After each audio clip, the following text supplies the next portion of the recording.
But the negative thoughts of like, what if I don't succeed, right? They come up when we're not sure if everything is going to work out, right? Like if we're not going to get what we want.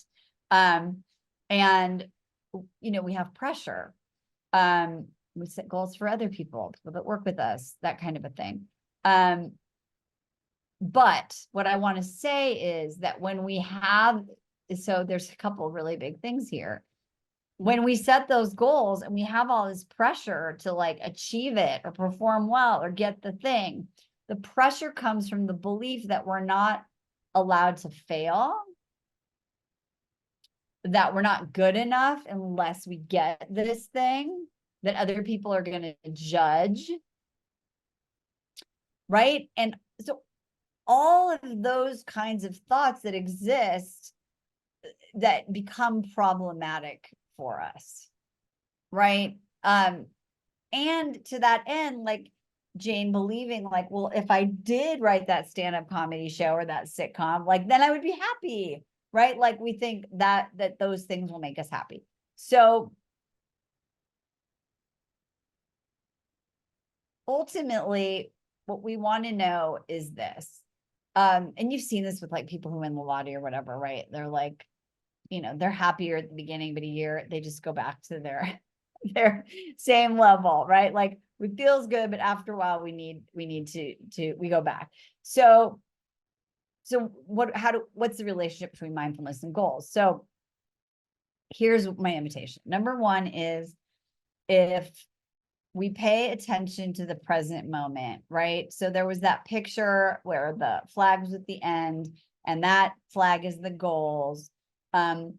Mindfulness isn't forgetting about the flag or we don't set goals. It's how do we cultivate a conscious balance? Like that's the highlight, right? A conscious balance between the goals that we set and the present moment that is that's taking us to these goals. So mindfulness is like shedding some light on the goal, but devoting most of our attention to the present because we realize the present is all that we have. Because the future is a concept. It happens in your mind. When you're in your mind, you're losing contact with sort of like the playground that is your life now, right? The essence of you, the essence of life, that's all we have. If you lose contact with that, you lose life itself. So for Jane, it's not necessarily the writing of the screenplay, right? That is the goal. I mean, that is the goal. But when you lose contact with this moment, because you're so worried, right? You lose contact with the opportunity that there is to spend 10 minutes today writing that thing, working on that thing, right? So what we're doing is we're taking something that it's in the back of our mind that we don't need to constantly check in, like, are we in line with their goals or not? We don't need to constantly remind ourselves, like, did we do it? Did we do it? Did we not do it? Right?